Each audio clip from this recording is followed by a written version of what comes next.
दर्शकवृन्द नमस्कार। समाज र सन्दर्भ कार्यक्रममा स्वागत छ। म प्रमिला खतिवडा। समाज र सन्दर्भ कार्यक्रममा आज हामी पटक पटक पेट्रोलियम पदार्थको मूल्य वृद्धि हुँदा पर्ने असरको विषयमा चर्चा गर्नेछौँ। दर्शकवृन्द, पछिल्लो केही महिनादेखि पेट्रोलियम पदार्थको मूल्य निरन्तर जसो उकालो लागिरहेको छ। निगमले पछिल्लो 3 महिनामा मात्रै 5 पटक मूल्य वृद्धि गरिसकेको अवस्था छ र पछिल्लो समय पनि फेरि पनि पेट्रोलियम पदार्थको मूल्य वृद्धि भएको छ। यो बार मूल्य वृद्धि किन हुन्छ र अत्यावश्यक पदार्थको रूपमा रहेको पेट्रोलियम पदार्थको मूल्य वृद्धिले जनता कहिलेसम्म मारमा पर्ने, यस विषयवस्तुमा केन्द्रित भएर कुराकानी गर्नको लागि यतिखेर हामीसँग प्रत्यक्ष रूपमा हुनुहुन्छ नेपाल आयल निगमका नायब कार्यकारी निर्देशक सुशील भट्टराई, यसैगरी उपभोक्ता अधिकार कर्मी माधव तिमल सिन्हा हुनुहुन्छ। यहाँहरू दुवैजनालाई कार्यक्रममा स्वागत छ। धन्यवाद। नमस्कार। सुरुमा मैले नेपाल आयल निगमका सरसँग प्रश्न सोध्न चाहे। अहिले अत्यावश्यक पदार्थको रूपमा रहेको पेट्रोलियम पदार्थको मूल्य वृद्धिले गर्दाखेरि जनताहरू, आम सर्वसाधारणहरू आजित भएका छन्। बारम्बार वृद्धि मात्रै हुने गरेको छ। यो मूल्य वृद्धि किन हुन्छ? यो मूल्य वृद्धि हुने आधार चाहिँ के रहेको छ? धन्यवाद बहिनी। अत्यन्त सान्दर्भिक प्रश्न सोध्नुभयो। यो वास्तवमा पेट्रोलियम पदार्थ भनेको हाम्रो देशमा उत्पादन नहुने र विदेशबाट अन्तर्राष्ट्रिय बजार मूल्यमा खरिद गरेर नेपालमा ढुवानी र भण्डारण र अनि बिक्री वितरणको सञ्जाल खडा गरेर बिक्री गर्नुपर्ने एउटा अत्यावश्यक पेट्रोलियम पदार्थ हो र नेपाल आयल निगम एउटा कम्पनीको रूपमा फङ्सन गरिरहेछ। हो, गभर्मेन्टको संस्था हो, नेपाल सरकारको स्वामित्व भएको संस्था हो। तथापि यो चाहिँ आफ्नै स्रोतले आफै एउटा चाहिँ कारोबार गरेर यही कारोबारबाट धानिएर टिकेर बचेर आफ्ना चाहिँ पूर्वाधार पनि निर्माण गर्दै यो व्यवसाय सञ्चालन गर्नुपर्ने एउटा बाध्यात्मक परिस्थितिभित्रको एउटा कम्पनी भयो। भनेपछि यो कम्पनीले खरिद मूल्य अनुरूप बिक्री मूल्य समायोजन गर्न नसक्दा विगतमा नेपाल आयल निगम चाहिँ 38 अरब ऋणसम्म यसले खेपेको थियो। बिस्तारै त्यो ऋण चाहिँ अन्तर्राष्ट्रिय बजार मूल्यमा कमी आएको समय पारेर केही चाहिँ उपभोक्तालाई पासन गर्दै र केही चाहिँ ऋण चाहिँ भुक्तानी गर्ने एउटा मेकानिजम मिलाउँदै हामीले 38 अरब लोन पनि एउटा क्लियर गरिसकेको अवस्था हो। र यसरी यो नेपाल आयल निगम आफै एउटा कारोबार गर्ने र मूल्य पनि आफै खरिद मूल्य पनि आफै तय गर्ने एउटा मेकानिजम मार्फत खरिद मूल्य तय हुने भयो र बिक्री मूल्य पनि आफैले समायोजन गर्न सक्ने अधिकार अहिले नेपाल आयल निगमलाई दिएको छ। विगतमा धेरै पटक यो पेट्रोलियम पदार्थको मूल्यमा धेरै विरोधहरू हुने र बन्द हडताल राजनीतिक एउटा चाहिँ इस्यु पनि बन्ने भएको थियो। यो 70-71 सालसम्म त्यो धेरै त्यस्ता आरोह अवरोहहरू हाम्रो मुलुकले खेप्यो, भोग्यो, अनुभूति गर्यो र पछिल्लो चरण चाहिँ सबै पोलिटिकल पार्टीहरू सबैले एउटा महसुस के गर्नुभयो भने हैन, पेट्रोलियम पदार्थको मूल्यलाई चाहिँ बढ्दा बढ्ने र घट्दा घट्ने सिस्टममा लैजाउँ, त्यो मेकानिजम अन्तर्गत त्यसलाई सञ्चालन गर्नु पर्यो। सधैँ अब सरकारमा पनि कहिले कुन चाहिँ पार्टी सरकारमा, कहिले को बाहिर, अनि एउटाले विरोध गरेर भोलि फेरि उहाँहरू नै सरकारमा पुग्ने, ओहो यो त यस्तो पो रहेछ, यो हामीले नबुझेको कुरो रहेछ, यो बुझ्दै जाँदा त यसलाई त स्वतन्त्र छोड्नु पर्ने रहेछ भन्ने अवस्था चाहिँ मुलुकले रियलाइज गरेर महसुस गरेर एउटा अटोमेटिक प्राइसिङ मेकानिजममा मुलुक गयो र यो 71 असोजमा हामीले चाहिँ बढ्दा बढ्ने र घट्दा घट्ने सिस्टममा यो पेट्रोलियम पदार्थको प्राइसिङलाई लिएर गयौँ। त्यसपछि पहिला जस्तो विगतमा जस्तो धेरै यसले चाहिँ राजनीतिक चर्चा परिचर्चा पाउने अथवा धेरै सडकमा बहस हुने क्रम पनि रोकियो र हामीले 71 सालदेखि अहिलेसम्मको हिसाब गर्दाखेरि चाहिँ जम्मा मैले अहिले टेन्टेटिभली 64 पटक मूल्य समायोजन गरेछौँ 71 असोजदेखि। त्यो मध्येमा चाहिँ म कम्प्लिट गरेँ, त्यो मध्येमा हामीले 23 पटक चाहिँ बढाएका रहेछौँ भने 41 पटक घटाएका रहेछौँ। भन्दाखेरि मूल्य बढ्दा बढ्ने र घट्दा घट्ने मेकानिजममा हामीले लगिसकेको अवस्था हो र अहिले पछिल्लो समय अन्तर्राष्ट्रिय बजार बढ्दै गयो। हरेक 15-15 दिनमा निगमको लागत मूल्य बढ्दै आएको हुनाले हामीले हाम्रो फर्मुलाले दिएको दायराभित्र रहेर मात्रै मूल्य समायोजन गरेका छौँ। यहाँले चाहिँ हाम्रो प्रेस रिलिजबाट पनि थाहा पाउनुभयो होला, मूल्य समायोजन गरिएको छ 2 रुपियाँ, तर अझै हामीलाई चाहिँ पेट्रोलमा 5 रुपियाँ समथिङ घाटा छ, डिजलमा 4 रुपियाँभन्दा बढी घाटा छ। यो अवस्था पनि छ भने चाहिँ एकैचोटि सबै पासन गरेका छैनौँ र फर्मुलाले एउटा म्यानेजमेन्टलाई नेपाल आयल निगमको व्यवस्थापनले एउटा कन्ट्रोल गरेको छ कि 2 रुपियाँभन्दा 2 देखि 2.5 रुपियाँभन्दा बढी चाहिँ एक पटकमा हामीले समायोजन गर्न पाउँदैनौँ, तर महिनामा 2 पटक समायोजन गर्न पाउने एउटा अधिकार चाहिँ सञ्चालक समितिले अथवा नेपाल सरकारले नेपाल आयल निगमको व्यवस्थापनलाई दिएको हुनाले र पछिल्लो चरण चाहिँ अन्तर्राष्ट्रिय बजारमा अत्यन्त फास्ट एउटा चाहिँ ऱ्यापिड स्केलमा मूल्य समायोजन हुँदै आयो र हामीलाई त्यसको लागत कस्ट पनि बढ्यो। त्यो अनुरूपले कम्पनीले आफूसँग भएको एउटा चाहिँ व्यवस्था अनुरूप चाहिँ मूल्य समायोजन गरेको अलिकति चाँडो भयो जस्तो देखियो कि स्वाभाविक हो। हामीले चाहिँ अब तर यसो हुँदाखेरि पनि अहिले डिजेलको हामीले 71 सालमा डिजेल हामीले 105 रुपियाँ बेचेका थियौँ। 105 रुपियाँ प्रति लिटर थियो 71 सालमा हाम्रो अटोमेटिक प्राइसिङ फर्मुला लागु हुँदा। भने अहिले डिजेल हामी कति छ त भन्दा अहिले 97 रुपियाँ मात्रै प्रति लिटर छ। त्यसो हुँदाखेरि त अलिकति हामीले हिस्टोरिकल डेटाहरू हेऱ्यौँ भने चाहिँ 105 रुपियाँ पुगिसकेको डिजेललाई जति बेला फर्मुला लागु भयो त्यहाँभन्दा अगाडि 109 रुपियाँसम्म पुगिसकेको थियो। 109 रुपियाँसम्ममा डिजेल प्रति लिटरमा नेपालमा बिक्री वितरण भइसकेको मूल्य थियो। त्यो घट्दै अन्तर्राष्ट्रिय बजार घट्यो र 75 रुपियाँसम्म पनि डिजेलको मूल्य आयो प्रति लिटर।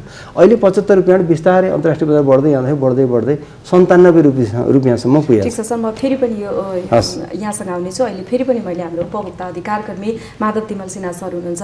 जस्तो अत्यावश्यक पेट्रोलियम पदार्थको मूल्य वृद्धि एउटै महिनामा 3 पटकसम्म पनि भएको देखिएको छ।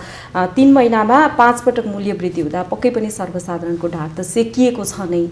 यो जुन पटक मूल्य वृद्धि भइरहन्छ के उहाँले भनेको जस्तै मूल्य समायोजन गर्नको लागि मात्रै मूल्य वृद्धि गरिएको हो किन कसरी? एकदमै होइन। सुशील सरले त आफ्नो हिसाबले आफ्नो कार्यालयको आधारमा तथ्याङ्क पेश गर्नुभयो।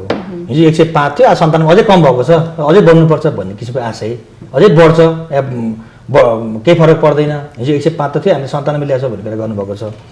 आजको दिनमा सामान्य कुरा, सामान्य नागरिकले जो हुँदा खाने वर्ग, त्यो वर्गलाई कति असर पर्छ भन्ने कुराको चिन्ता विशेष गरी उहाँहरूलाई छैन।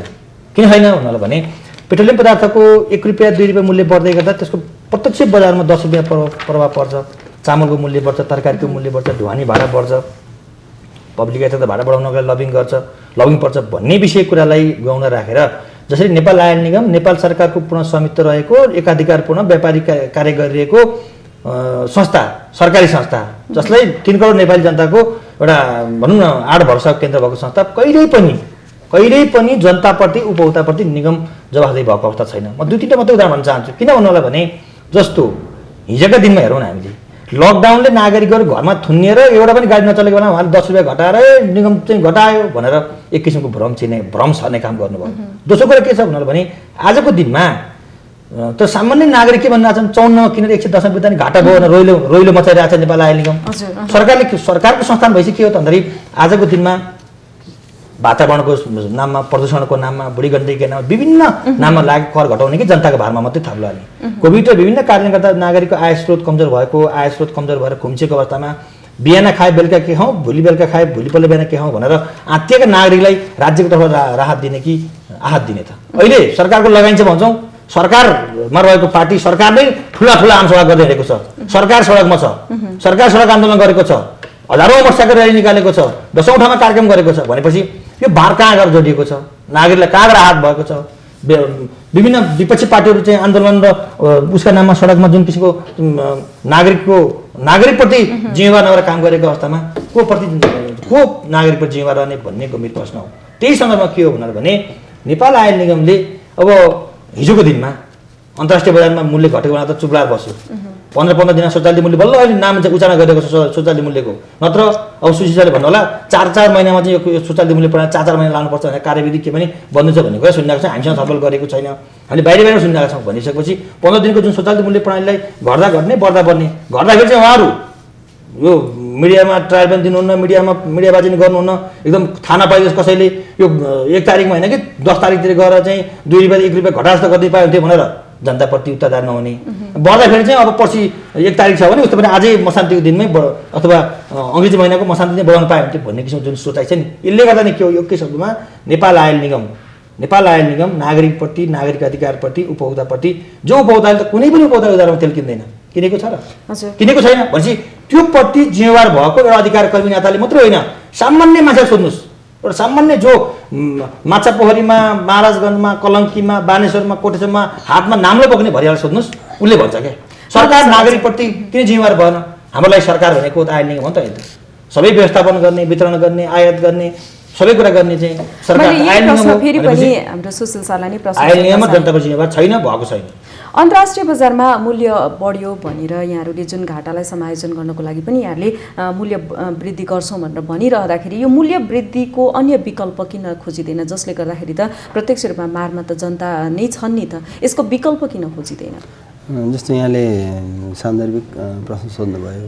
मुख्य गरी के छ भने वास्तवमा यो अहिले मुख्य विकल्पको रूपमा मूल्य समायोजन हो र यसले हाम्रो सबै समस्या समाधान गर्छ भनेर नेपाल आइएलएमले मूल्य समायोजन गरेकै छैन पहिलो कुरो। जस्तो हामीले अहिले यति समायोजन हुँदाखेरि पनि 15 दिनमा 86 करोड घाटा छ। 15 दिनमा 86 करोड भनेको 1 महिनामा 1 अरब 70 करोड लगभग घाटा छ। यति घाटा त हामीले चाहिँ उपभोक्तामा पासन गरेका छैनौँ नि। यो संस्था सरकारी स्वामित्वको संस्था हो। हामी चाहिँ जनताप्रति उत्तरदायित्व छौँ, हामी उपभोक्ताप्रति संवेदनशील हामी पक्कै छौँ। त्यो भएकै कारणले गर्दाखेरि चाहिँ फर्मुला नै यसरी बनाएको छ कि एकै पटकमा धेरै पासन नगर्ने हो। यतिले पनि एउटा चाहिँ बजारमा एउटा चाहिँ मूल्यमा केही कस्टहरू फरक पर्छ बढ्छ भन्ने कुरा आफ्नो ठाउँमा छ। तर विगतमा हामीले पटक पटक मूल्य घटाइरहँदाखेरि बजार मूल्य कति घट्यो त भन्ने तथ्याङ्क पनि कसैसँग छैन नि त। र त्यो तथ्याङ्क पेश गर्दैन हो भने अनि बल्ल चाहिँ यति बढ्दाखेरि चाहिँ कति बढ्नु पर्ने रहेछ भन्ने पनि हिसाब आउँथ्यो होला। सायद उपभोक्तालाई चाहिँ त्यस किसिमले हामीले सुसूचित गर्न सकेको भए सरकारले त्यसरी हुन्थ्यो होला। सरकारले व्यवसाय लेखाजोखा गराएर एउटा प्राइभेट सेक्टरको व्यवसायले 10 मा किन लिएर 12 मा बेच्छु, 15 मा बेच्छु, 20 मा बेच्छु, यति नाफा सरकारले त्यो गर्नु भएन। जनताप्रति उत्तरदायी हो सरकार। लोक कल्याणकारी सरकारको अवधारणा हामीले किन अवधारणा यहाँकै कन्सर्न म आइरहेको थोरै मैले यसमा अन्य सोध्न म किन जोड्न चाहेँ भने जस्तो हिजो त हामीले पत्रपत्रिका आज पनि हामीले पत्रपत्रिकामा हेर्ने हो भने भारतले बढाउन दबाब दियो अरे हेर्नु है। भारतको दबाबमा हाम्रो मूल्य बढ्दैछ। हिजो 2 रुपियाँ नाफा भएर कोषमा 10 अथवा 10 करोड 10 अर्ब हुँदै गर्दा हामी बोनसका निमित्त ठुला बोनस खाने हाम्रो अधिकार हो यो त्यो भनेर हामीले अर्को किसिमको डाइभर्ट गऱ्यौँ। हामी एउटा अधिकार कर्मी म आफै 10-12 वर्ष लाग्दै गर्दा निगमका प्रत्येक कार्यक्रममा प्रत्येक तपाईँ जस्तैसँग एक बहस गर्दा नि हामीले व्यापार व्यवसाय गर्नेको व्यवसायको विविधीकरण सोध्न सकेनौँ अहिलेसम्म। विभिन्न आयोग विभिन्न कमिटीले दिएका सुझाव सल्लाहलाई अहिले पनि हामीले धेरै कुरामा कार्यान्वयन लागू गर्न सकेका छैनौँ। भनेपछि व्यापारमा नाफा गर्ने अहिले सरले भन्नुहुन्थ्यो मूल्य मेकानिजम संयन्त्र गर्ने ल्याउने वितरण गर्ने हामीसँग भएको संयन्त्रले हाम्रो व्यापार विविधीकरणलाई किन फास्ट ट्र्याकमा लान सकेका छैन। यो यस्तो पनि छ जस्तो यहाँहरूले अन्तर्राष्ट्रिय बजारमा मूल्य वृद्धि गर्ने तर अन्तर्राष्ट्रिय बजारमा मूल्य घट्दाखेरि चाहिँ हामीले त्यति नै मात्रामा पैसा तिर्नुपर्ने बाध्यता पनि आम सर्वसाधारणको रहेको छ। यसलाई चाहिँ कसरी यस्तो छ यो मूल्य घट्दाखेरि घटाएको छैन। अहिले उहाँले नै कुरा राखिसक्नु भयो। एकपटक हामीले 10 रुपियाँ पनि घटाएका छौँ। त्यो घटेको त्यो 10 रुपियाँ घटेको विषय त्यति बेला तात्कालीन अवस्थामा खपत कम थियो, सेल्स कम थियो भन्ने आफ्नो विषय होला। तर त्यो घटेको मूल्य त लागू भइरहेको अवस्था हो नि त। त्यसमा फेरि केही थपिँदै गयो। तर 10 रुपियाँ जति घटाएको त्यतिसम्म पनि अहिले हामीले चाहिँ बढाउँदाखेरि त्यहाँसम्म पनि पुग्न सकेको अवस्था छैन। भनेपछि नेपाल आयल निगम चाहिँ सधैँ मूल्य मात्रै बढाइरहन्छ भन्ने होइन। यो चाहिँ यसमा 2-3वटा एस्पेक्टबाट जस्तो उहाँले अहिले कुरो पनि राख्नु मूल्य स्थिरीकरण कोषबाट बाँकी रकम चाहिँ मूल्य स्थिरीकरण कोषबाट चाहिँ बेहोर्ने भनेर हाम्रो आन्तरिक सञ्चालक समितिले निर्णय लिइसकेका छ। भनेपछि अब यति चाहिँ घाटा यो संस्थालाई कस्तो हुन्छ भने अब घाटामा चलाउँदै जाँदाखेरि विगतको जस्तो चाहिँ यो अहिले हामीले जति नाफा गरेका छौँ यो त 2 महिनामा 1 महिनामै 1 अरब 70 करोड घाटा छ। अर्को महिनामा भन्छ 4-5 अरब पैसा त 2 महिनामा सकिन्छ। मूल्य स्थिरीकरण कोषमा 9-10 अरब कति पैसा छ यतिकै छोड्ने भने त्यो 5 महिनामा सकिन्छ। महिनाको 2 अरब घाटा छ 5 महिनामा त्यसलाई चाहिँ त्यो सबै पैसा सकेर अनि त्यसपछि के गर्ने त फेरि भन्दाखेरि त्यसपछि पनि मूल्य बढिरह्यो भने त फेरि समस्या आउँछ। भनेपछि एकै यो मूल्यलाई पनि केही चाहिँ एड्रेस गर्दै जाने, केही चाहिँ मूल्य स्थिरीकरण कोषबाट बेहोर्ने र नेपाल सरकारले जुन जति अब अहिले उहाँले राख्नुभयो ट्याक्सको करको दरहरू जुन छ अब हामीले सरसर्ती हेर्दाखेरि चाहिँ अब हामी एउटा चाहिँ सरकारी स्वामित्वको संस्था भएको नाताले नेपाल सरकारले भन्सारमा लिएका दर रेटहरू जति छन् हामीले त्यो भुक्तानी गर्नु पर्यो तिर्नु पर्यो। त्यो पनि त एउटा कम्पनीको लागि त त्यो पनि त क्यास आउटफ्लो त हो नि त। अब त्यो पनि त हाम्रो कस्टिङमा त आउने भयो। त्यसो हुँदाखेरि चाहिँ यसरी देखाइएको मात्रै हो। तर अब हाम्रो प्रशासकीय खर्च चाहिँ निगमलाई यो मूल्य समायोजन गर्दा पनि घाटा हुने कुरा त बताइराख्नु भएको छ। डिजेल पेट्रोलहरुमा ग्यासहरुमा घाटा भएको बताइरहँदा चाहिँ यो जुन मूल्य स्थिरीकरण कोषबाट चाहिँ यो बेहोर्ने कुरा भनेर भनिएको कुरा चाहिँ यो किन यो कोषको रकम चाहिँ प्रयोग गर्न मिल्दैन? हैन यो मिल्छ। यो म अहिले त्यही कुरा त राख्दै थिएँ। बाँकी चाहिँ जस्तो अहिले मूल्य समायोजन गरेर हाम्रो चाहिँ तपाईको अझै पनि 86 करोड 15 दिनको 86 करोड त छ। महिनाको 1 अरब 70 करोड त अझै पनि त छ नि त। हो यो चाहिँ मूल्य स्थिरीकरण कोषबाट हामी बेहोर्छौँ। भनेपछि पासन गरे कति छ भन्दा पासन गरेको चाहिँ तपाईँको चाहिँ 15-20 करोड जस्तो 20-25 करोड मात्रै चाहिँ हामीले 15 दिनमा पासन गरेका छौँ। उपभोक्तामा पासन गरेको नै त्यो एक्सटेन्ट हो। अत्यन्त न्यून एक्सटेन्ट मात्रै हामीले चाहिँ मूल्य समायोजन गरेका छौँ र बढी प्रतिशत बढी अंश चाहिँ घाटा निगमसँगै छ। यस मानेमा हामीले उपभोक्ताप्रति हामी पूर्ण जिम्मेवार भएका छौँ। हामी राज्य हो सरकारी स्वामित्वको संस्थाहरूले यदि निजी हुन्थ्यो यदि प्राइभेट हुन्थ्यो भने सायद हुनसक्छ उहाँले एकैचोटि मूल्य समायोजन गर्दै लिएर जानुहुन्थ्यो होला। इन्डिया र नेपालको मूल्य पनि बराबरै हुन्थ्यो होला। अहिले त हामी चाहिँ झन्डै 35 देखि 40 रुपियाँ सस्तोमा बेचिरहेछौँ नेपालतर्फ। यो पनि रियालिटी छ नि त। यसलाई पनि त मनन गर्नु पर्यो नि त। यदि यो ठाउँमा सरकारी कम्पनी नभएको भए के हुन्थ्यो होला त? कसैलाई यो थाहा पनि हुन्थेन होला उता पारी कति मूल्य छ वारी कति मूल्य भयो भन्ने कुरो हामीले त्यो हाम्रो डाटाहरूमा देखाइरहेछौँ। हाम्रो वेबसाइटमा जुन एउटा विवरण राखेका छौँ यसमा हामीले सबै कुरो देखाइदिरहेछौँ। हाम्रो एनओसीको अफिसियल वेबसाइटमा देखाएको छौँ। हाम्रो चाहना उपभोक्ताको चाहना के हो भनेर भने करका दायराहरू घटाउनको निम्ति आएर नियमले पहल गर्ने कुरा। लोक कल्याणकारी राज्य भने के करका दायराहरू घटाएर भनेको नि त जनतालाई राहत दिनु परेन र। हजुर यसले मैले समग्र असर गर्छ। अहिले नै बजारमा विभिन्न खाद्य वस्तुहरूको अस्वाभाविक मूल्य बढेको अवस्थामा भोलि बहाना हुन्छ। पेट्रोल पदार्थको मूल्य बढेको छ सरकारको स्वामित्व भएको सरकारले चाहिँ गर्न छैन यो किसिमको गलत नजिर बस्छ भन्ने हाम्रो आशय एउटा कुरा हो। अर्को कुरा के हो भनेर भने महत्त्वपूर्ण कुरा चाहिँ हिजोको दिनमा पनि हिजोका दिनको कुरा गरौँ न हामीले।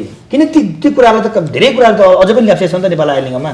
नेपाल आइलिङ जुन हिसाबले एउटा विस्तृतकरण हिसाबले व्यापारको हिसाब जानुपर्ने थियो उपभोक्तासँग चाहिँ असुलीको पैसा त उपभोक्तालाई राहत दिएको होइन नि त। आखिर लगानी त भन्सार तिरे पनि ट्याक्स तिरे पनि जुनै शुल्कमा तिरे पनि त्यो त जसले मोटरसाइकल चलाएको छ जसले स्कुटर चलाएको छ जसले बिहान बेलुका गुजारा गर्नको चाहिँ सार्वजनिक सवारी चलाएको छ त्यसको व्यक्तिगत पैसा गएको छ। तीबाट आफ्नो पुँजीगतमा त नेपाल आइलिएमले सम्पत्ति जोड्दै गएको छ गएको छैन र। सम्पत्ति जोडेर लगानी गर्दै गएको छ। यो बेलामा नेपाल आइलिएमले लगानी कहाँ गर्नुपर्ने हो कुन क्षेत्रमा लगानी गर्नुपर्ने हो आवश्यकता हो कि होइन यहाँ कन्ट्रोभर्सी कसै भइरहेछ। सरकार के भन्दैछ भन्दा विद्युतीय सवारी साधनलाई विद्युतीय उपकरणलाई प्रयोग गरौँ बढाउँ बिजुली खपत बढाउँ भन्दै गर्छ सरकार।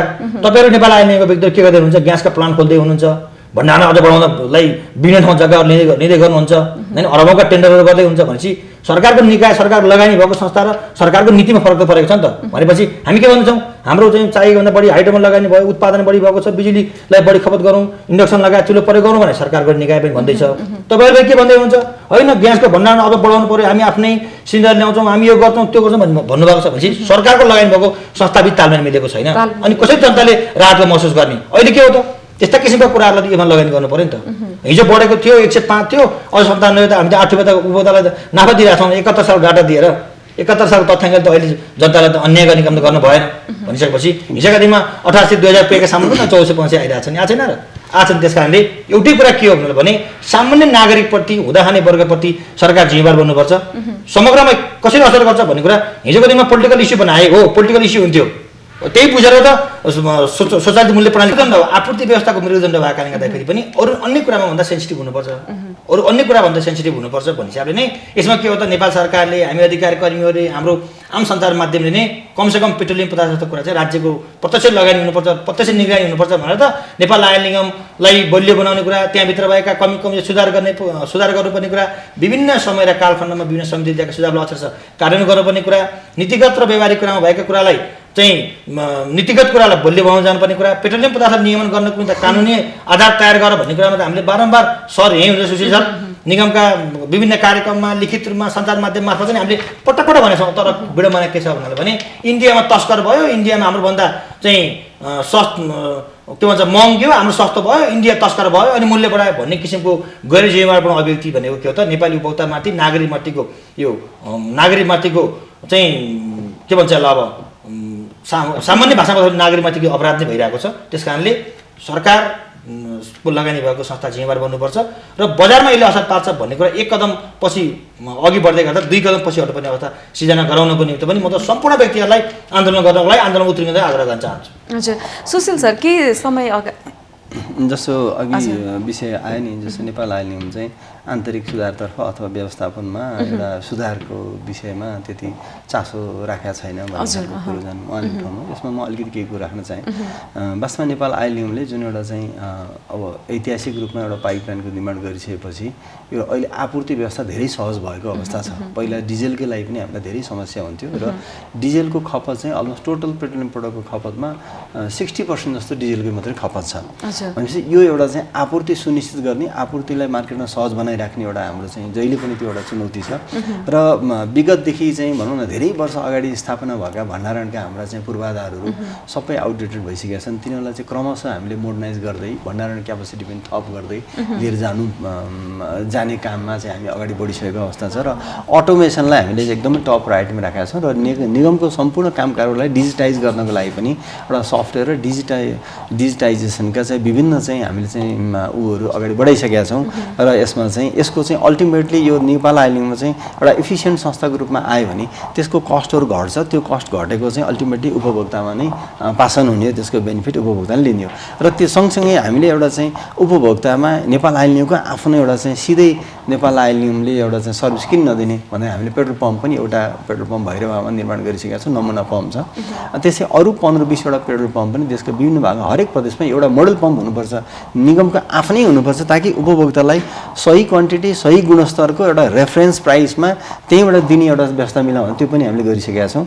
र त्यस्तै गरी हामीले एलपी ग्यासको प्लान्ट पनि जस्तो अहिले 2टा प्लान्टको हामीले अवधारणा अगाडि बढाइसकेका छौँ र त्यसको केही प्रक्रियागत विषयहरू अगाडि बढिसकेका। यो पनि उपभोक्तालाई सोझै नेपाल आइलिङले चाहिँ सेवा दिने हिसाबबाट एलपी ग्यासको एनओसीको ब्रान्डको सिलिन्डर बजारमा लिएर आएर उपभोक्तालाई सेवा दिने भन्ने हिसाबले हामीले त्यो जसरी यहाँले पूर्वाधारको विकास गरिरहेको बताइरहँदा नेपाल आयात गरिएको पेट्रोलियम पदार्थ बीच बाटोबाटै फेरि भारततर्फ नै तस्करी हुने घटनाहरू पनि हामीले बारम्बार सुनिरहेका हुन्छौँ। ट्याङ्कर धनीहरूकै मिलेमतोमा यो चाहिँ तस्करी गर्ने अवैधानिक रूपमा चाहिँ इन्धन बेच्ने गरेको पाइपलाइनबाटै चोरी हुने गरेका घटनाहरू छन्। यसप्रति चाहिँ यो जिम्मेवार या वफादार यो चाहिँ यो व्यवस्थापनमा किन मिलिरहेको छैन? यो पाइपलाइनबाट चोरी चाहिँ भएको छैन हाम्रो नेपालमा होइन। यो बाहिर इन्डियाको घटना हो त्यो, र अरू कन्ट्रीमा त्यो छ। हाम्रो चाहिँ हामीले यही कुरालाई नै ध्यान दिएर सडककै साइडबाट हामीले पाइपलाइन बिछ्याएर लिएर आएको हो। जस्तो रक्सोलदेखि अम्लेगञ्जसम्म सडककै किनारामा बिछ्याउँदाखेरि कस्तो नि जति बेला पनि निगरानी हुने भयो,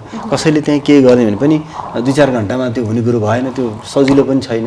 त्यसो भएको र अनि पेट्रोलिङको एउटा व्यवस्था नेपाली सेनालाई चाहिँ हामीले एउटा जिम्मा पनि लगाइसकेका छौँ। उहाँहरू चाहिँ एउटा वाकिङबाट पनि एउटा कन्टिन्युस एउटा चाहिँ मोनिटरिङ गरिरहनु भएको छ, पेट्रोलिङ गर्ने एउटा मेकानिजम हामीले लगिसकेका छौँ। त्यो पाइपलाइनबाट चोरी हो, ट्याङ्करबाट यता कता छिटफुट त्यस्ता घटनाहरू भएका छन् होइन। हामीले ट्याङ्करमा लकिङ सिस्टम पनि लागू गरिसकेका छौँ। त्यो लकिङ सिस्टमले पनि धेरै सेफ गरेको छ। तथापि त्यो लकिङलाई पनि अझै बिगार्ने, त्यसमा हेराफेरी गर्ने घटना पनि आइरहेछन्। ती घटना थाहा पाउने बित्तिकै त्यसलाई हामीले कडा कारवाही पनि गरेका छौँ। कतिपय ट्याङ्करको लाइसेन्स चाहिँ पनि हामीले खारेज गरिदिरहेछौँ। भने यो क्रम चाहिँ अब केही धेरै सुधार भएको छ र केही प्रतिशत चाहिँ यस्तो चाहिँ बदमासी फटाइहरू चाहिँ भइरहेछ। त्यसलाई हामीले एकदमै निगरानी गरेर कडा कारवाही गरिरहेछौँ। हालसालै पनि केही अब बोर्डरमा प्राइस डिफ्रेन्सको डिस्प्यारिटी छ। कुनै एउटा पेट्रोल पम्पबाट ट्याङ्कर इन्डिया फर्किँदै जाने क्रममा पेट्रोल पम्पबाट तेल किनेर लिएर गएर पाइरिलहरू बिक्री गर्ने भन्ने त्यस्तो खालको पनि नेपाल आइलिङले व्यावसायिक कमिसन वृद्धि गर्यो। कमिसन वृद्धि गरिसकेपछि कुनै पनि प्रकारले मूल्यमा कुनै पनि किसिमको तलमाथि हुँदैन, मूल्य बढ्दैन भनेर उहाँहरूकै व्यक्तिहरूले भनेका कुराहरू एक हप्ता पनि टिक्न सकेन, 10 दिन टिक्न सकेन। अनि यता कमिसन वृद्धि सँगसँगै बजारमा त जुन हिसाबले अस्वाभाविक रूपमा मूल्य बढ्दै गएको अवस्था छ भनिसकेपछि के गर्नुपर्ने आखिर देखियो नि त। स्पष्ट भन्छ नि हामीले अल्पकालीन मध्यकालीन दीर्घकालीन योजना नागरिक जनताप्रतिको जिम्मेवारी त त्यहाँ आठ ठोकिन्छ क्या। अघिल्लो दिन एक हप्ता अगाडि बढ्दैन, फरक पर्दैन भन्ने हुन्छ, अहिले फेरि घाटाको सीमा बढ्यो भनेर त्यसलाई आखिर एक किसिमको सही भन्नु यस्तो हो। यो चाहिँ विषय कस्तो छ नि, यो नेपाल आइलिङको समग्र सिस्टम चलाउँदाखेरि जस्तो हामीले अब अहिले डिजेलको मूल्य समायोजन सँगसँगै डिजेलको हाम्रो ट्याङ्करहरूको भाडाको अटोमेटिक एउटा फर्मुलामा छ। त्यो प्लस हुँदा त्यो भाडा पनि केही थपिन्छ, डिजेलको मूल्य घट्दाखेरि भाडा पनि घट्ने, बढ्ने घट्दा घट्ने भाडा पनि त्यो सिस्टममा लगिसकेका छौँ। तर विक्रेताहरूको चाहिँ यो कमिसन चाहिँ लामो समयदेखि अपडेट भएको थिएन होइन, र उल्टो कमिसन घट्दै गइरहेको अवस्था थियो। त्यसलाई चाहिँ त्यो धेरै पैसा, जो त 14 पैसा पेट्रोलमा जम्मा 14 पैसा छ, जिटिएलमा 33 पैसा छ भने चाहिँ त्यसको लागि हामीले मूल्य समायोजन गरेकै होइन। त्यो त अझै पनि हामीलाई 5 रुपियाँ समथिङ घाटा छ। त्यो त हामीले उपभोक्ता पासन गरेका छैनौँ। होइन, हामीसँग घाटा भइरहन्छ। ए माधव सर, 5 रुपियाँ 82 पैसा त हामीलाई घाटा छँदै छ नि। त्यो डिलरलाई पासन गरेको 14 पैसा पनि हामीसँगै छ नि त, हामीले उपभोक्ता पासन गरेकै छैनौँ नि त्यो त। हामीसँग घाटा नै छ अझै पनि भनेर त्यसरी त्यो हिसाबमा चाहिँ मूल्य समायोजन हामीले गरेका छैनौँ, मूल्य वृद्धि गरेका छैनौँ। नितान्त खरिद मूल्य नै बढेर आएपछि त्यसको थोरै अंश मात्रै हामीले उपभोक्तामा पासन गरेको, बढी अंश चाहिँ मूल्य स्थिरीकरण कोषबाट राज्यका अरू संयन्त्रबाट नेपाल सरकारसँग कुराकानी भइरहेछ, छलफल भइरहेछ। साह्रै नेपाल निगमलाई अप्ठ्यारो पर्दाखेरि विगतमा सरकारले पनि पैसा उपलब्ध गराएर चाहिँ तेल लिएर आएर हामीले बिक्री वितरण गरेको, गभर्मेन्ट जवानीमा बसेर पनि लोन लिएर हामीले त्यसरी काम गऱ्यो भने चाहिँ नेपाल सरकार त जहिले पनि एउटा निगमको गार्जियनको रूपमा रहँदै नै गरिरहेको अवस्था हो भनेपछि अब हामीले पनि त्यही गाइडलाइन अनुसार चल्नुपर्ने हाम्रो चाहिँ। जस्तो एउटा कुरा अहिले मैले नबुझेको, यहाँहरूले केही समय अगाडि अन्तर्राष्ट्रिय स्तरमा मूल्य वृद्धि हुँदा पनि नबढाएको कुराहरू पनि गरिराख्नु भएको अवस्था छ होइन। यो सँगसँगै अन्तर्राष्ट्रिय बजारमा कच्चा तेलको मूल्य वृद्धि हुँदाखेरि नेपालमा असर नपर्ने पनि भनिरहेको हुन्छ, तर भारतमा चाहिँ मूल्य वृद्धि हुने बित्तिकै नेपालमा चाहिँ मूल्य वृद्धि भएको अवस्था पनि रहेको छ। यस्तो छ, अन्तर्राष्ट्रिय बजारमा कच्चा तेलको मूल्य बढ्दाखेरि अथवा US डलर र नेपाली रुपियाँको बिचको एक्सचेन्ज रेट फरक पर्दाखेरि त्यो नेपाल आइलेन्डमा फरक परिहाल्छ। यो चाहिँ कसरी इम्पोर्टर, हामी एक्सपोर्टर हुन्थ्यौँ भने छुट्टै कुरो हुन्थ्यो, हामी नेट इम्पोर्टर भएको हुनाले चाहिँ इन्टरनेसनल मार्केट प्राइस बढ्दाखेरि US डलरको चाहिँ एक्सचेन्ज र नेपाली रुपियाँको बिचको एक्सचेन्ज रेट फरक पर्दाखेरि त्यसले हामीलाई चाहिँ दोहोरो मार कहिलेकाहीँ दुईटै चिजले एकैतिर पनि असर गरेर हामीलाई चाहिँ अरू चाहिँ मल्टिपल इफेक्टमा पनि नेपाल आइलेन्डमा असर परेको अवस्था छ। जस्तो अहिले US डलर नेपाली उसको बिचमा 116 छ भने यो यदि 70, 75, 80 मात्रै रुपियाँ मात्रै हुन्थ्यो, 1 डलर किन्नलाई 80 रुपियाँ नेपाली खर्च गर्नु पर्थ्यो भने त हामीले यति मूल्य समायोजन गर्ने हाम्रो त ल्यान्डेड कस्ट नै ड्रास्टिकली घटेर आउँथ्यो। अब अहिले 116 छ, 100, हालाकि त्यो 122बाट 116 भएको। भोलिका दिनमा अन्तर्राष्ट्रिय बजारमा क्रुड अइलको मूल्य पनि बढ्ने, यो एक्सचेन्ज रेट पनि हाम्रो बढ्ने हो भने हामी त दोहोरो मार्नु पर्छ। अब कतिपय यो मूल्य समायोजन गर्दाखेरि अन्तर्राष्ट्रिय बजार चाहिँ मानिदिनुहोस् क्रुड अइलको प्राइस एउटा कन्स्ट्यान्ट नै छ, तर एक्सचेन्ज रेट चाहिँ हाम्रो बढी भयो भने पनि हाम्रो लागत बढ्छ। त्यो कारणले पनि मूल्य समायोजन गर्नुपर्ने अवस्था पनि आउन सक्छ भने अहिले त्यस्तो अवस्था खासै छैन। र मूल्य समायोजनको विषय चाहिँ अब इन्टरनेसनल फ्याक्टरहरूले चाहिँ यो एक्सचेन्ज रेट र क्रुड अइलको प्राइस बढ्दाखेरि अभियसली त्यसको इम्प्याक्ट हामीमा आउने नै हो। क्रुड अइलको प्राइस बढेपछि फिनिस प्रोडक्टको प्राइस बढ्छ, फिनिस प्रोडक्टको प्राइस बढेपछि भारतसँग हाम्रो चाहिँ जुन इन्डियन अइलसँग हाम्रो जुन एग्रिमेन्ट छ त्यो चाहिँ 15 दिनको औसत अन्तर्राष्ट्रिय बजार मूल्य अनुसार हामीलाई मूल्य आउँछ। जुन 1 महिनामा चाहिँ एलपिजी र मट्टी तेलको मूल्य चाहिँ एक महिनामा आउने गरेको छ, त्यो 1 महिनामा विगत 30 दिनको एभरेजबाट हामीलाई चाहिँ मट्टी तेल र एलपी ग्यासको मूल्य लागु हुन्छ भने पेट्रोल र डिएलको चाहिँ 15 दिनमा चाहिँ हामीलाई पासन हुन्छ। भनेपछि उतातिर क्रुडको मूल्य बढेपछि यता हामीलाई बढिहाल्छ, क्रुडको मूल्य बढ्दाखेरि हामीलाई नबढ्ने भन्ने चाहिँ हुँदैन।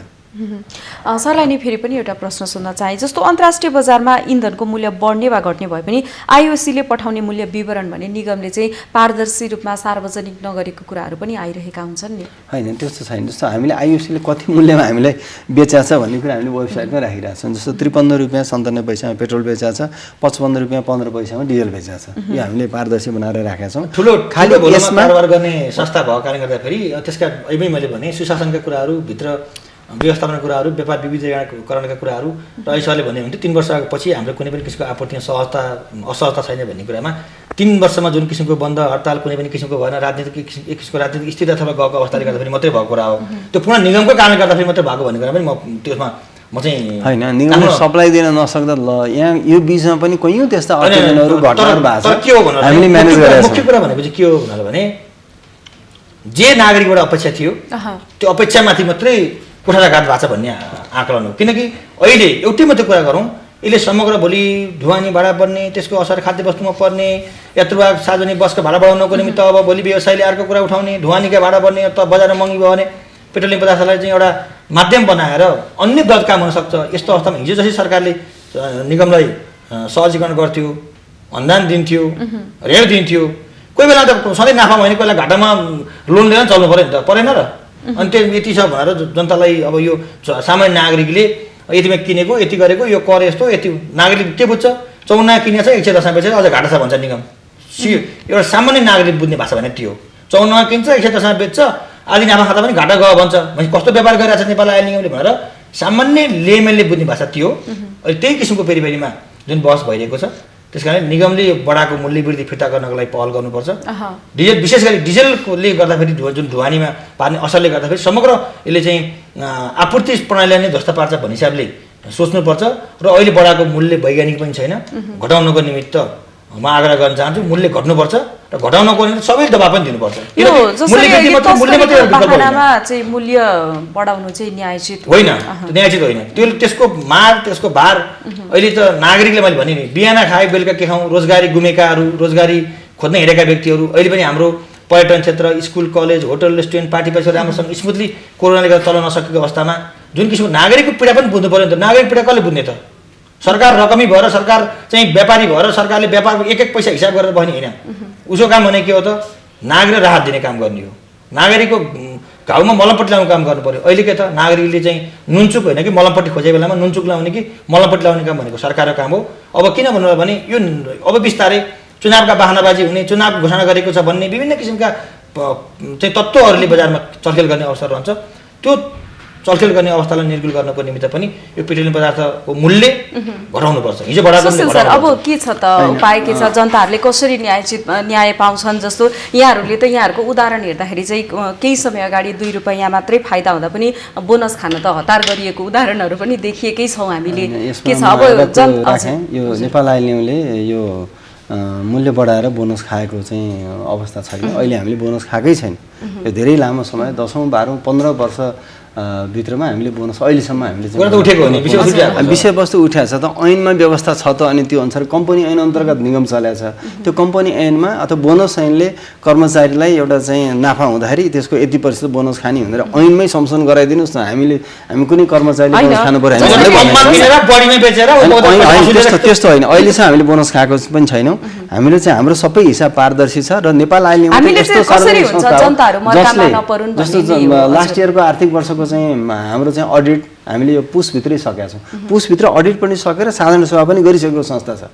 नेपाल आइएलएममा चाहिँ आफ्नो हिसाब सबै पारदर्शी रूपमा र नेपाल सरकारले नै नियुक्ति गरेको भनौँ न महालेखाले नियुक्ति गरेको अडिटरबाट चाहिँ हाम्रो सबै चाहिँ अडिट हाम्रो भइसकेको छ। कुनै पनि हाम्रो हिसाब किताबमा त्यस्तो समस्या केही पनि छैन। एकदमै चुस्त दुस्त हिसाबबाट चाहिँ हाम्रो लेखा प्रणाली चाहिँ हामीले सञ्चालन गरिरहेको अवस्था छ। भने अब बोनसको ऐनमा भएको प्रोभिजन अनुसार प्रोभिजन भएको विषय हो। त्यो त एउटा चाहिँ ऐनले सरकारको राज्यको एउटा कानुनले दिएको चाहिँ सुविधाको कुरो हो। तर हामीले चाहिँ त्यसमा एकदमै संवेदनशील भएर मूल्य जति बढाएको छ त्यति उपभोक्तामा पासन गरेकै छैनौँ र हामीले बरु घाटा खेपेर बरु लोन लिएर विगतमा ऋणै लिएर भए पनि त्यो व्यवस्था गरेका छौँ। भोलिको दिनमा आउला मूल्य बढ्दै जाँदा हामीले यसरी केही समाधान गरेर सक्दै सकेन भ्याउँदै भएन भने त फेरि पनि नेपाल सरकारले ऋण दिएर हामी लोन लिएर भए पनि उपभोक्तालाई त सहज आपूर्ति गर्छौँ नि त। मैले फेरि पनि माधव सरसँग प्रश्न सोध्न चाहे। मैले सानो जोड्न खोजेको विषय चाहिँ मूल्य जस्तो मूल्य बजारमा जस्तो डिजेलको 2 रुपियाँ प्रति लिटरले हामीले समायोजन गऱ्यौँ भने यसले वास्तविक रूपमा बजारमा चाहिँ कति मूल्य असर गर्ने हो, कति फरक पर्ने हो। तपाईँ हामी सबैले मूल्य बढ्छ सबै भाउ बढ्छ सबै हामी नै हल्ला गर्ने हो नि त।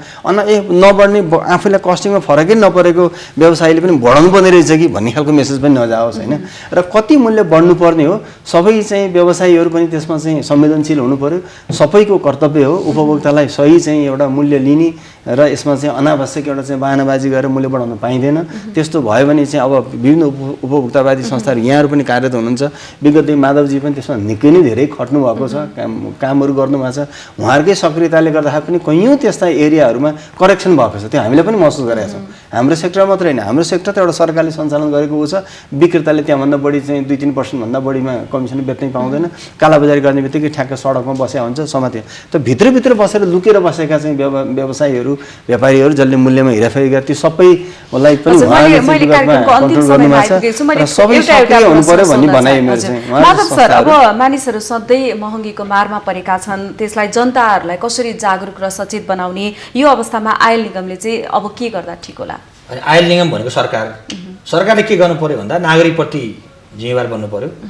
नेपाल आयल निगम पनि एउटा त्यस्तो संस्था हो जसले नाकाबन्दीको समयमा बाहिर कति चाहिँ आकालाई जुन किसिमको हामीले राम्रो क्रम त हामी पनि सल्युट गर्छौँ नि। किन चाहियो त हामीले निजी क्षेत्र प्रवेश गर्नुपर्छ भन्दै गर्दा पनि हुँदैन है। यो त यो मेरुदण्ड हो। नेपाल आइएलएम एकाधिकार कुनै पनि हाल्दा यस्तो किसिमको विषम कुरामा चाहिँ दिनु हुँदैन भने हाम्रो पनि बारम्बार हामीले विभिन्न मिडिया मार्फतले हाम्रो कुराहरू हामीले पोस्टिराखेको अवस्था छ। अब अहिले गर्ने भनेको एउटै विकल्प के हो भन्दाखेरि अहिले सुशीलाले भन्नुभयो मूल्य बढ्छ भनेर हामीले हावा फैलाउनु भन्दा पनि भोलि यसलाई बहानाबाजी गर्ने धमिलो पानी माछा मार्ने व्यक्ति समूह छन्। किनकि हाम्रो सरकारले नियमन गर्न नसक्ने, सरकारको अनुगमन नियमन गर्ने संस्थाहरू कमजोर भएको कुराहरू नेपाल आयल निगमले नै आफूले बनाएका नियम विनियमहरूलाई पूर्ण कार्यान्वयन गर्न सकेको अवस्था अहिले पनि छैन नि त। चाहे ग्यासमा होस् चाहे पेट्रोल पम्पमा होस् कहीँ पनि कार्यान्वयन गर्न सकेको अवस्था छैन। अहिले पनि हामीले मापदण्ड विपरीतका चाहिँ विभिन्न समाचार देखेका छौँ कारबाही गर्नको निम्ति चाहिँ सूचनाहरू पनि आउँछ तर कारबाहीहरू भएको अवस्था पनि छैनन् कहीँ केही भएको पनि भएको पनि अवस्था छ तर के हो त भन्दा नागरिक के चाहन्छ भन्दा नागरिकले कारबाही भएको देख्दैन क्या गल्ती भएको देखिरहेछ त्यो गल्ती भएको चाहिँ देखोस् भन्ने चाहनाको एउटै कुरा भनेको नेपाल आयल निगमले नेपाल सरकार समक्ष प्रदूषणको नाममा त्यस्तै गरी बुढी गण्डकी बन्ने नबन्ने जुन किसिमको अन्योलता भइरहेको अवस्थामा बुढी गण्डकी काम तुरुन्तै त्यो मोर्चा मात्रै होइन काम सुरु गरिहाल्नु पर्यो जनता 10 रुपियाँ होइन 5 रुपियाँ 15 रुपियाँ तयार होला नि तर के हो त काम पनि देखिनु पर्यो नि त हजुर मैले जाँदै फेरि पनि अनि नेपाल आयल निगमले आफ्नो तर्फबाट सरकार समक्ष करका दायराहरू घटाएर भए पनि कर घटाउने उपभोक्तालाई न्याय दिने काम गर्नुपर्छ हजुर यो हाम्रो जुन भण्डारण क्षमता निकै नै कम छ यो आयात रोक्यो भने असर त पक्कै पर्छ फेरि यो सँगसँगै भण्डारण क्षमता बढाउने भन्दा पनि हामीले यो पेट्रोलियम पदार्थको नै प्रयोगमै कमी ल्याउने हो कि विद्युतीय सवारी साधन या भनौँ न विद्युतीय सामग्रीहरूको प्रयोग बढी गर्ने कि यो दुई बिचको तालमेल हामी एकदमै स्वागत गर्छौँ नेपाल आयल निगमको म्यानेजमेन्टले भनौँ न वैकल्पिक ऊर्जाको क्षेत्रमा काम गर्नको लागि हामी अत्यन्त एकदमै उत्सुक छौँ हामीलाई पनि कुनै रहर छैन वास्तवमा यो विदेशमा पैसा खर्च गरेर बाहिर उत्पादित पदार्थ स्वदेशमा भित्रै आएर त्यसको बजारीकरण सधैँभरि गरिरहने पक्षमा हामी छैनौँ त्यसै कारणले गर्दाखेरि हामीले काठमाडौँ युनिभर्सिटीसँग मिलेर हाइड्रोजन फ्युलको चाहिँ एउटा विकास कसरी गर्न सकिन्छ यसका सम्भावनाहरू के हुन सक्छन् हाइड्रो इलेक्ट्रिसिटीलाई यो इलेक्ट्रोलाइसिस प्रोसेसबाट हाइड्रोजन प्रोडक्सन गरेर हाइड्रोजन फ्युलमा किन नजाने जुन चाहिँ मोडर्न लेटेस्ट फ्युलको रूपमा छ